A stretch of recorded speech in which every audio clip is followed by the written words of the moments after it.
So Raw News Live is where we bring you the latest updates on IR issues and campaigns that we're running. Today we'll be talking about the Secure Jobs campaign, the situation in Fiji, and holiday jobs. Don't forget to leave your questions, but please be considerate of each other. We do moderate all facilities. So first off, we'll kick off with Fiji. Jed, what happened with the Fiji situation? Yeah, it was extraordinary, Amanda. We have been, as you know, concerned about the situation in Fiji for some time. Fiji is governed by a military dictatorship since the coup a number of years ago, and over the last few years we've seen a slow but fairly significant decrease in human rights in Fiji. Everyday things that you and I would take for granted are severely curtailed in Fiji. For example, people can't hold a meeting with more than 3 people without a permit. This includes churches, includes trade unions. I understand that even if you have a wedding, you need to have a permit. There's no free media whatsoever in Fiji. It's all very tightly controlled. But really what's worried us is in the last years there's been a decree passed called the Essential Industries Decree. And what this decree has done, it has curtailed or virtually made impossible any sort of trade union activity, or any workers' rights have actually been really slashed. Workers in the public sector in particular and in the finance industry have had EBAs just totally nullified. So their terms and conditions have been taken away, their pay has been dropped, they've slashed overtime, penalty rates, things like that. And as you know, people in Fiji aren't paid terribly well anyway. I think nearly, something like 45% of the workforce is actually living below the poverty line. Wow. So we've seen trade union leaders who have spoken out against these decrees. They've been put in prison, they've been physically abused, they've been harassed, and the ACTU has been openly vocal in criticism of the Fijian government, along with, I might add, the ILO, which of course is a tripartite arm of the United Nations, the Australian government, the New Zealand government. Indeed, many international bodies have condemned what's happening in Fiji. Wow. Yeah. So what happened last Tuesday? There have been some reports in the media that you actually went to Fiji? Yeah, we did. The Attorney General of Fiji did not take a liking to us being critical, and he put out a press release recently inviting the ACTU to actually go to Fiji and see what it's like on the ground there, and to get a real feel for what's happening in Fiji. So we took him up on his offer. We wrote to him and said we would like to come. Then we wrote to Commodore Barney Marama and said we're coming, we'd like to meet with you, we'd like to meet with church groups, community groups, etc. However, make a long story short, when we got to Fiji, we were denied entry, and we were told we had to go back to Australia. We had our phones confiscated, our passports confiscated. We weren't allowed to contact the Australian consulate for help. We weren't allowed to contact our family members or the people waiting for us at the airport on the other side. So it was pretty traumatic, and we got turned around and put on a plane and sent straight home. And did they give you a reason why they? We constantly asked for the reason. The only reason we could gather is that the Attorney General said in the media that, well, basically he didn't like what we said. He didn't like our views, and the only other reason I can think of is that we're trade unionists. So it really is a sign of how undemocratic our country, Fiji, is under this regime, when you can't have a viewpoint that's different to the government's, and you are simply vilified for being a member of a union or being a trade union leader. Oh, that's horrible. So what is the ACTU asking the public or our viewers to do about the situation? Well, right now we are raising awareness about the human rights violations occurring in Fiji, particularly those around workers' rights. And we're asking people to be acutely aware of that. And we know that hundreds of thousands of Australians holiday in Fiji every year. And while you are in a luxurious resort on a beach in Fiji, you need to be aware that life outside those resorts is certainly not the island paradise we think Fiji is. Even at some stage, we might even be talking to people about perhaps reconsidering holidays in Fiji. Wow. If that's the case. But at this point in time, we just want people to be aware of what's happening and to stand in solidarity with their colleagues in Fiji. So is there a website or a campaigning space to go to so people can maybe write a letter to the Fijian government? They can go to our Rights at Work website, rightsatwork.com.au, and they can go to the Fiji campaign's website and they can send an email to Commodore Bainimarama in Fiji expressing concern about the violation of human rights and workers' rights in Fiji. Fantastic. That'd be a great thing to do. Okay, great guys. So let's move on to the Insecure Work campaign. You've been campaigning quite prominently in this area, Jet. And over the last few months, we've opened the space up for submissions for people to tell us their stories about how insecure work affects them and their families. So at the moment, we're looking at about 300 submissions. Yep. That's a huge response. What's the next steps in the campaign?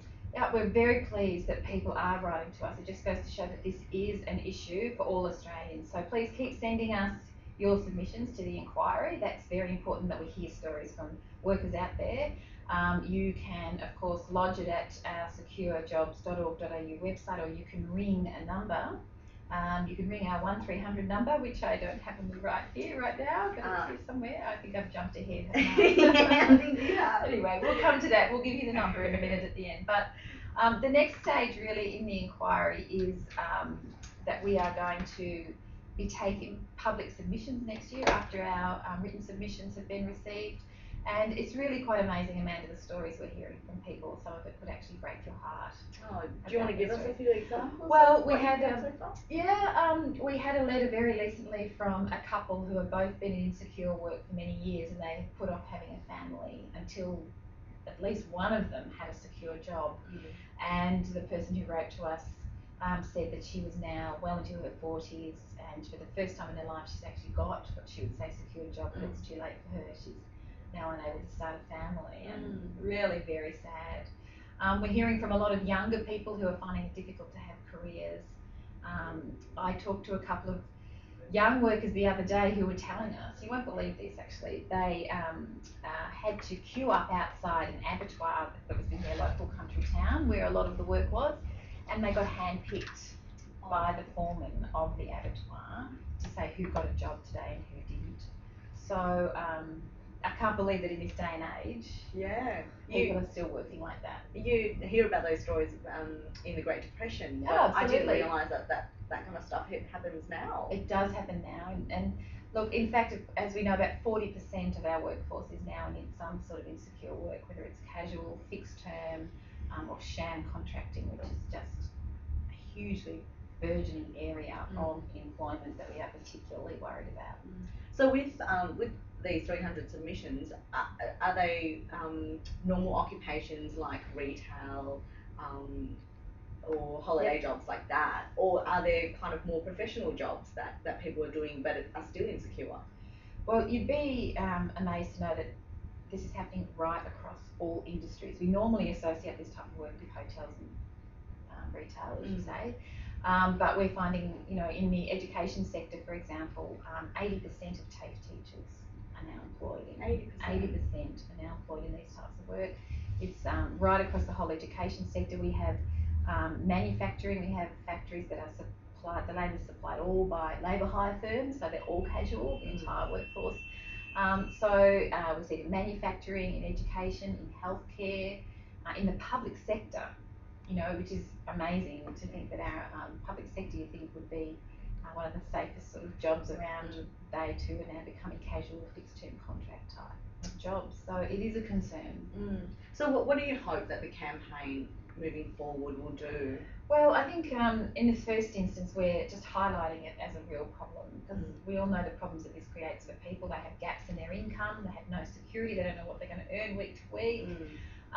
It creates an economic house of cards for people that I don't think is a good thing. So we want to raise awareness about it. We want to hear from people with the inquiry. The next stage is to start looking at solutions and what are we going to do and how are we going to make people's lives more secure around this issue. It may or may not be that we increase the number of permanent jobs, but it might be that we make sure people have access to things like paid sick leave, holiday leave, that everybody is covered by workers' compensation, that superannuation is catered for no matter what type of job you're in, or how much you earn. You know, these are all things that help make people's lives more secure, regardless of what type of employment contract they have. Yeah, those are the things that unions have fought really hard over the years to win, so it should be something that everyone is entitled to. So is there a website that people can go to put in their submission, or? Yep, they can go to securejobs.org.au, so that's securejobs.org.au, and they can make a submission there, or they can ring 1300 362 223, and there'll be somebody on the other end of the line there to actually type up their personal experiences if they want to tell them. Oh, fantastic. All right, so go to the website and find out more information about that and keep up to date with where the campaign's going. Let's move on to holiday jobs. We know that as kind of school wraps up, a lot of students and even a lot of mums or people who want to work casually find this stage in the year a good time to go out there and work holiday jobs or summer jobs. But there's a lot of kind of traps and kind of things to look out for when people are looking for these jobs. What are the usual or the essential rights that people should be looking for? Well, one of the first things I would say is that if you are going out looking for a job, you should know that there's such a thing as a minimum amount of money that people have to pay you. So, you know, don't just accept an offer of any wage. Find out what the award rate is for that particular job that you're doing and what the minimum amount of wage is. Don't fall into the trap of saying, oh, you know, you can do a trial, an unpaid trial. This is a really common one where people will say, you know, you can work for us for 6 weeks, we'll try you out, we won't pay you any money, and we might give you a job at the end of it. You know, don't fall for that. I don't think anybody really should have to do that. You should get paid if you work. So there are lots of rights. Everyone at work has the right to be treated equally. You know, you don't have the right to have to work in an unsafe environment, for example. And if you are worried, I think if you are worried about the terms and conditions of the work, know that you can contact a union and you can join a union, even if you are in a casual sort of part-time job. Unions are there to help. Right. So if someone's taken up a job, say at a retail shop, and there is a problem and they're not a union member, can they then become a union member? Oh, absolutely. I think they can. There's no doubt about that, and it's a really important thing. I mean, if you want to find out about things like casual loadings, if they're getting paid the right amount of loading, or if you deserve to get paid penalty rates or overtime rates, I mean, all these things are actually really important. And it's workers who work seasonally like this who unfortunately often don't know their rights and miss out.